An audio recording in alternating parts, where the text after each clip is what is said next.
Olá! Nossa convidada de hoje, Camila Rezende, ela é fisioterapeuta, especialista em neonatologia e pediatria, em pneumologia e terapia intensiva, mestra pela Universidade Federal de Minas Gerais, professora universitária, diretora científica da Sobrafir de Minas Gerais, e ela está aqui hoje falando com a gente sobre reflexos primitivos e desenvolvimento infantil. A gente volta daqui a pouquinho.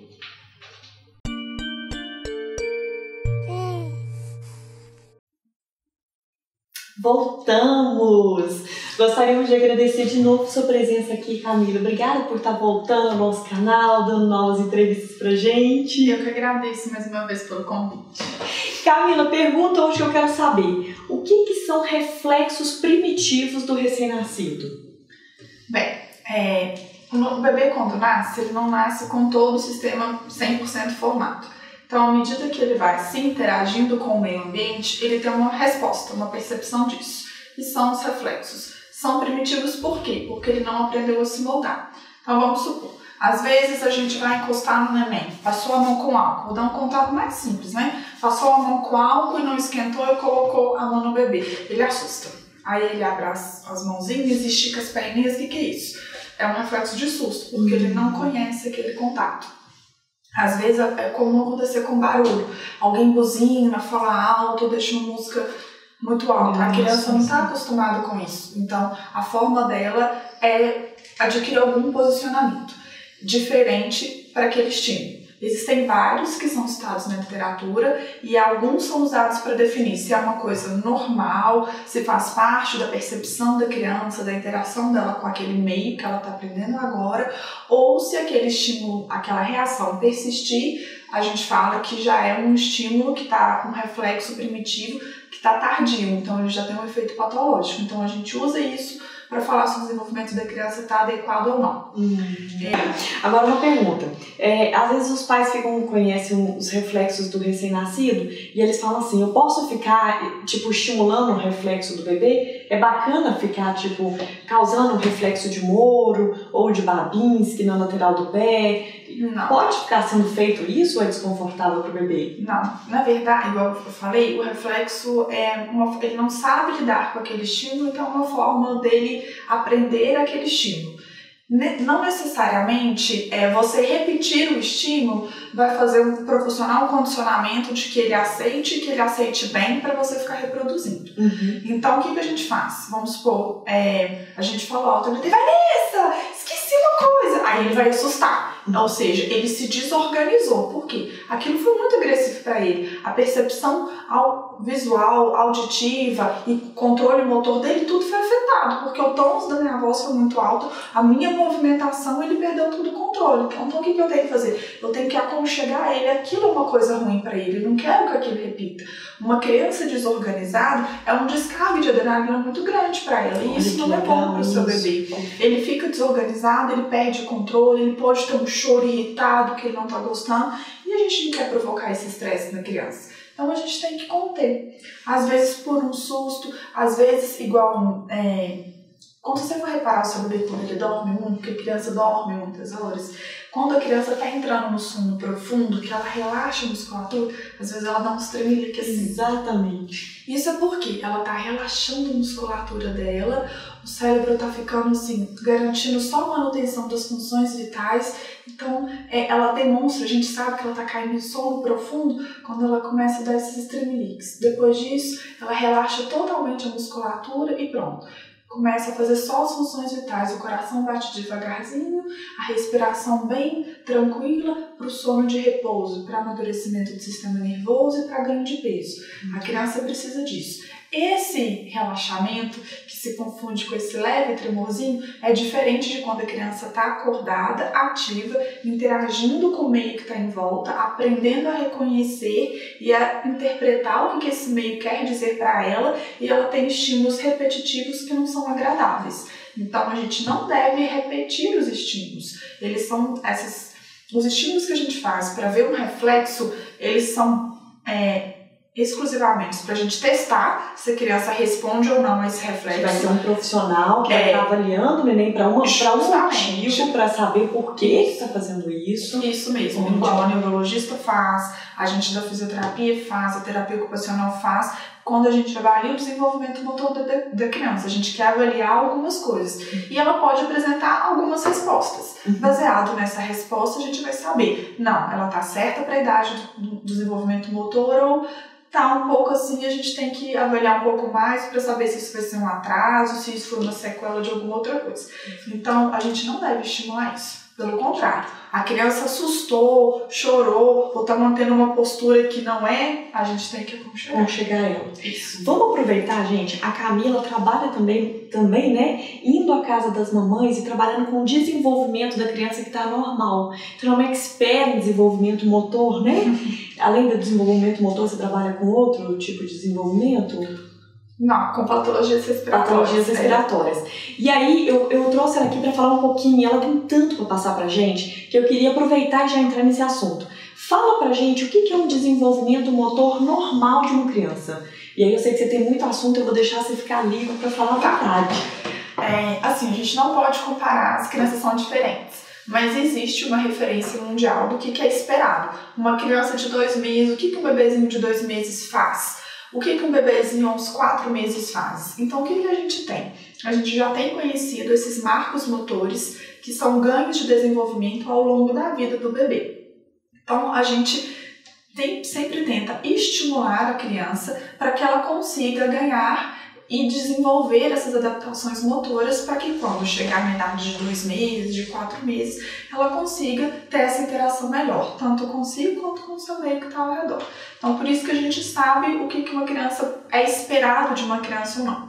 É lógico que não é uma receita de um problema matemático que 2 mais 2 são 2. Estamos lidando com seres humanos, com um reloginho, né? Então, às vezes, uma criança apresenta ela conquista alguns marcos motores algum pouco tempo antes da hora, outras crianças demoram um pouquinho mais, tanto é que a gente tem a maior parte dos marcos motores até os 2 anos de idade. Então a gente sempre acompanha o bebê ao longo disso e vai vendo, olha, ele tá deixando um pouquinho a desejar aqui, eu tô um pouco mais lento, aí a gente ensina uns truquezinhos, dá algumas dicas para posicionar assim, ter um brinquedinho assado, um tom de voz assim, para ver se ele percebe melhor, aceita melhor aquilo. Ou de repente, não é nenhum problema do bebê. Às vezes existem muitas mães protetoras e não deixam a criança vivenciar algumas posturas ou algumas questões mesmo, às vezes de contato. Um exemplo simples. Lá, às vezes no ambulatório chegam muitas mães que deixam os bebezinhos 100% de meia sapato. Isso é ótimo para o bebê quando vai passear ou receber visita. Fora isso, o bebê tem que ficar descalço em casa. Por quê? Adoro. A gente tem as terminações nervosas que ficam na planta dos pés e nas mãozinhas, elas precisam ser moldadas. São terminações nervosas que vão permitir o tato fino, o contato dos pés para futuramente suportar o caminhar. Então ele tem que ser moldado. A meia e a luvinha é uma barreira. Não deixa esse estímulo ser moldado. Então, todo o contato que a criança recebe, ela nunca recebeu antes, ela não sabe como interpretar. O que ela acha que é? Aí é uma dor. Aí ela pega e tira. Ou fica com a mãozinha fechada, ou então quando você põe o seu bebezinho de pé, ele fica tirando o pezinho do suporte do peso, porque é ruim. E ele não sabe interpretar. Mas por quê? Você tá protegendo demais os pezinhos e as mãozinhas. Então a gente precisa deixar o máximo que pode o pezinho e a mãozinha de fora. Ai, tá frio, tudo bem. Põe calça, põe blusinha de frio, põe até um gorrinho se você quiser, mas deixa o máximo assim. Até mesmo quando você coloca o lençol, o pé do bebê bate um pé no outro. Então ele tem contato de pressão, de temperatura de pele diferente. Ele começa a perceber texturas e formas. Aí passa o pé na roupinha, é uma textura diferente. Encosta no lençol, é um outro toque. Então isso vai moldando as percepções, tanto no pé quanto na mão. Então a criança suporta isso melhor. Às vezes a mãe não sabe, fala, não, tem que proteger meu bebê todo, ele pode pegar uma friagem. Aí empacota o neném todo. Então não é culpa do neném que às vezes, ele não vai conseguir, até agora ele não ficou de pé. Ou então, porque existem as adaptações que o bebê faz porque ele não conseguiu vivenciar aquilo. Aí ele engatinha diferente, ou ele nem chega a engatinhar, mas por quê? Ele não vivenciou postura. Então, na hora que ele for engatinhar, por exemplo, esse bebê que teve o pé muito tampado, ele encostou no chão, aquilo vai ser desagradável, e aí isso já vai atrapalhar no engatinhar dele. Ele atrapalha o andar, na verdade. Olha, que então, assim, às vezes, mas se a mãe que não teve orientação, ela não vai saber. Exatamente. Então, por isso que é sempre importante a gente conhecer o bebezinho da gente e saber dosar um pouco disso. O que a gente sabe que estimula o bebê? O amadurecimento, mesmo que a gente está falando em ganho de desenvolvimento motor, o ganho não é só força muscular, né? Ele precisa de uma informação. Então, assim, é uma historinha bem simples. A criança estava dentro da barriguinha da mãe, então ali ela estava aquecida, protegida, toda fletidinha. Na hora que ela sai da barriguinha da mãe, ela não sabe lidar com esse meio. É muita luz, o que não tinha dentro da barriga da mãe. É muito barulho, o que não tinha dentro da barriga da mãe. São tons de barulhos diferentes, são vozes diferentes, são flashes de luz diferentes. E a criança não fica mais fletida. Agora ela desorganiza muito mais porque ela não fica restrita no ambiente. Então a gente tem que fazer o quê? Ensinar ela a lidar com todas essas transformações. Então a gente faz a primeira coisa. Sempre tem um contato direto com o seu bebê, o toque, porque o toque com a mão, o calorzinho da mão da gente é uma coisa suave, é gentil, acalma o bebê, ajuda ele a ter percepção do próprio corpo. Então sempre toca nas mãozinhas, o meu bonequinho é um pouco duro, mas esfrega uma mãozinha um pouco na outra, mexe nos pezinhos para ele perceber todo o corpinho dele, toca no rostinho. Sempre que for conversar com o seu bebê, o processo da linguagem já inicia desde esse momento. Então, o que você tem que fazer? Sempre direciona a sua boca e os seus olhos para os olhos do bebê, para que ele perceba você, já familiarize com o tom da sua voz, que na verdade ele já está acostumado desde a barriguinha. E aí depois começa aquela linguagem do bebê de babá, dá, mas é porque você já está estimulando. Então, ele já vai tendo essa percepção lá no sistema nervoso dele. E você estando direcionado, ele tem um meio de campo no qual ele consegue se interagir. O bebezinho e a mãezinha dele, a referência. À medida que você muda a referência do bebê, ele muda a percepção e ele vai tentar controlar o corpo para interpretar isso. Então, se a gente coloca o nosso bebê sentadinho com apoio, ele já tem que fazer um pouco de controle de cabeça para manter a cabeça apoiada. A gente com 2 meses, a gente já pode segurar o nosso bebezinho assim. Sentadinho com o apoio na coluna. Não às precisa vezes, segurar a cabecinha? Não. Às vezes a cabecinha vai cair para um lado, para o outro, mas porque ele sempre fica deitado, então a gente não tem força da musculatura extensora. A gente tem que começar a trabalhar isso nele, ele precisa conseguir estabilizar isso. E um bebezinho de 2 meses já tem a capacidade de fortalecer essa musculatura, tanto do pescoço quanto do tronco. Aí o que de repente vai ser chato, né? Ficar ali só fazendo força para a cabeça. Então o que a gente faz? A gente canta uma musiquinha para ele, conversa com ele, apresenta um brinquedinho. É sempre bom a gente dosar os estímulos. Eu sempre aconselho. Às vezes a gente dá brinquedinhos coloridos, com, vamos supor, um azul escuro e um azul claro, um amarelinho com verde, que tem contrastes para que ele goste do contraste, para que ele perceba melhor isso. E em outra fase, os brinquedos de barulho. Lembra que a gente está moldando os estímulos para não causar estresse e nem desorganização.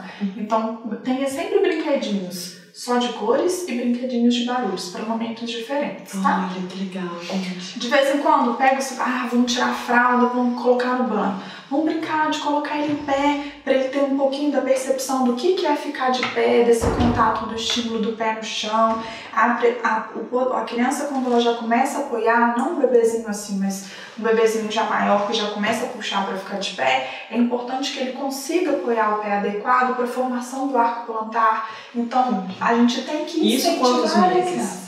Isso já vai ser uma criança de 7, 9 meses. 7, 9 meses. Então, a gente tem que saber corrigir. Meu filhotinho tá muito pequenininho, ele mal sustenta o pé. Geralmente, muito pai gosta de fazer assim com o filho. Meu pequetucho, lindão do papai.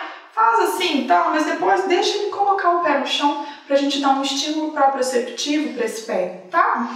Lembrando da posição de barriguinha para baixo, que é a posição de prona, é extremamente importante para o bebê, é uma posição onde a gente tem vários ganhos de desenvolvimento para a criança.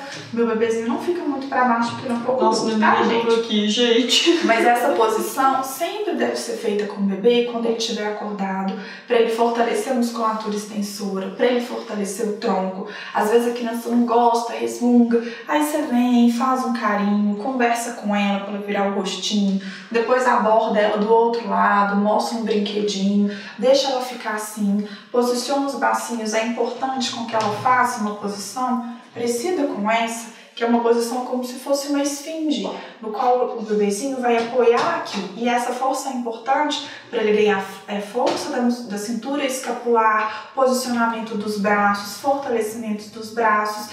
E é assim que depois ele vai começar a ter força para engatinhar. Mas uma criança que nunca fica nessa posição, como é que você vai querer que ele engatinhe? Então a gente tem que estimular as posições. Essas posições de estímulos sempre vão acontecer quando seu bebê estiver acordado. Então vamos supor, hoje ele acordou, já dei de mamar, já regurgitou, já esperou um tempinho, agora vamos brincar sentado, ok. Aí depois o bebê vai dormir, porque ele dorme muitas horas e ele precisa desse sono reparador. No próximo acordar, você usa uma outra estimulação, como outra posição, ou apenas só o brinquedinho. Isso tudo a gente está favorecendo com que ele interaja com o corpo, com o meio ao redor e com que ele fortaleça a musculatura do corpo para se desenvolver adequadamente. Então, a gente propiciando esses estímulos adequados, a criança vai ter um desenvolvimento motor adequado. Se você de repente perceber e falar assim, olha, eu vejo que o meu filho às vezes não percebe um objeto, coloca um objeto para ele não enxerga, ele não consegue virar o rosto, aí a gente precisa de fazer uma avaliação para ver o que tem por trás disso. Então, quando a criança não desenvolve adequadamente, é mais nítido pra gente, sabe? Porque se você apresenta um estímulo para ela, você chama ela, seu filho gasta assim, príncipe, a mamãe chegou, e ele não vira nem os olhos ou nem o rosto para o meu lado, alguma coisa está de errado. Então a gente tem, aí chama atenção para a gente poder avaliar o que está acontecendo. Mas geralmente as crianças, elas se comportam de uma forma, que é o que eu falei mais ou menos de padrão, a forma de interação. A gente só tem que guiar para que isso seja saudável, não seja estressante e ela consiga vivenciar essas etapas todas. Camila, e a mãe que quer que o neném dela, com 4 meses, já esteja andando, já esteja fazendo coisas que não é da idade, que é aquela mãe tipo assim, meu filho é um gênio, olha só como ele consegue fazer coisas, e fica ali estimulando a criança para fazer algo que naquela idade ainda não é chegada a hora. Tem algum problema desse estímulo? Tem. Acho que é uma regra que é para tudo na vida. Tudo em exagero faz mal. Então, assim, a gente não pode estimular demais, que prejudica a criança, prejudica o desenvolvimento da criança. A gente pode até desenvolver transtornos de irritabilidade, porque você está incentivando ela demais, é como se você estivesse irritando a criança demais, ela não tolera, vai ser uma criança irritada, que não vai dormir bem, pode perder peso, então tem outras coisas associadas. E também a gente não pode deixar de estimular, porque senão ela vai ficar com atraso de desenvolvimento. Então tem que ser na medida certa e no tempo do bebê. Cada bebê tem um tempo. Existe uma outra pergunta que eu lembro que um pai me fez, que ele virou e falou assim, doutora, eles não são brasileiros e por hábitos culturais, ele virou e falou assim, eu quero que a minha criança seja ambidestra. Então como que eu faço isso? Eu falei, olha, é uma fórmula matemática, né? Não é uma mágica, senão todo bebê nasceria desenvolvido para aquela coisa. O que a gente tem que fazer é sempre estimular a criança dos dois lados. Isso a gente garante o desenvolvimento motor adequado. Com a interação da criança com o meio e com o desenvolvimento do sistema nervoso dela, ela por si só é que vai ter a tendência ou não de ser ambidestra, entendeu? Então isso é uma questão de desenvolvimento da criança e da genética dela. Não é uma coisa que a gente estimula e que acontece. Fantástico. E Camila, é verdade que os bebezinhos que nasceram antes da hora, os pré-termos ou prematuros, a gente tem sempre que corrigir a idade deles? Então, se o bebê nasceu de 8 meses, a gente sempre vai falar assim, agora ele estaria fazendo 1 mês de vida, então agora eu espero isso. Isso. É verdade? É verdade, é de extrema importância sobre o assunto. Porque uma criança que nasce prematura, ela nasceu antes do momento. Então, ela nasceu antes de estar preparada para o que é essa vida extrauterina. Então, a gente precisa corrigir a idade dela, que a gente chama de idade gestacional corrigida, porque senão eu vou comparar um bebê que, vamos supor, nasceu de 6 meses com uma criança que nasceu na idade adequada. São 3 meses de diferença. São 3 meses de desenvolvimento intrauterino que ela deixou de ter. Então eu não posso comparar ela com uma criança que nasceu no tempo adequado. Por isso que todos os testes que são feitos, sempre são feitos com a idade gestacional corrigida. E até mesmo quando essa criança chega na idade de entrar para a escolinha, isso tem que ser mencionado. Porque o processo educacional, muitas vezes a criança entra na creche e a correção da idade, igual eu falei antes, a gente faz até os 2 ou às vezes até os 3 anos. Então essa criança ela tem que entrar na turma baseada na idade gestacional corrigida dela e não na idade cronológica, porque senão ela sempre vai ficar atrás. Perfeito.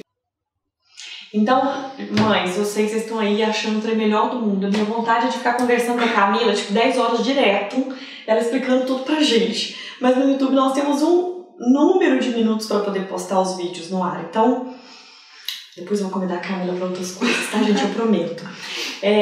Eu só quero fazer uma pergunta. Tem alguma mamãe que tá assistindo falando assim: o meu filho tá nessa idade e não está fazendo isso que ela está fazendo? Quem a mãe deve procurar para poder ver se tá tudo certinho? Algum outro profissional? Porque aqui a gente dá uma noção, mas bem por alto. Bem por alto, né? Quem que é o profissional que essa mãe pode procurar para tirar uma dúvida sobre isso? Bom, a avaliação dos testes que a gente faz de desenvolvimento neuromotor, tanto o fisioterapeuta quanto o terapeuta ocupacional, eles são capacitados para isso, desde que especializados nessa área. Neonatologia e pediatria, né? Então, qualquer um desses profissionais pode fazer. O neurologista, a gente só faz encaminhação quando a gente tem certeza de que realmente teve um atraso do tamanho que é. Então, o que eu aconselharia primeiro? Se você acha que seu bebê não está fazendo determinado desenvolvimento, tá lentinho demais, alguma coisa está te preocupando, primeiro marca uma avaliação para fazer um teste de desenvolvimento ou com fisioterapeuta ou com terapeuta ocupacional. Deixa ele fazer esse relatório, essa avaliação para poder mensurar o que de fato está acontecendo, para depois fazer um encaminhamento para o neurologista para ver o que tem por trás disso. Porque às vezes, igual, eu tenho bebês que têm síndrome de Down. Eu sei dos ganhos motores, mas nem pela hipotonia do síndrome de Down, às vezes ele vai demorar um tempinho um pouco maior para conseguir pegar um brinquedinho com a mão do que um outro bebê. Então, assim, cada bebê é um bebezinho. Então, a gente tem que conhecer a história dele para saber. E tem a questão do que eu tinha falado. Às vezes, ele simplesmente não teve a oportunidade. Às vezes, a mãe, eu quero que meu filho ande, mas será que o que preciso para andar, será que ele já vivenciou? Não é só pôr de pé. Perfeito. Gente, eu sei, quando eu quero ficar conversando com você para sempre. Gente, Camila, muito obrigada de coração por ter vindo aqui dar uma ideia. Se as mamães quiserem mais desse assunto, vocês põem aqui embaixo e sugerem, né, novos vídeos pra gente. Você volta? Eu volto. Então volta. Muito obrigada de coração. Eu que agradeço mais uma vez. Ai, que delícia. E um beijo, até a próxima para todas as mamães. Tchau.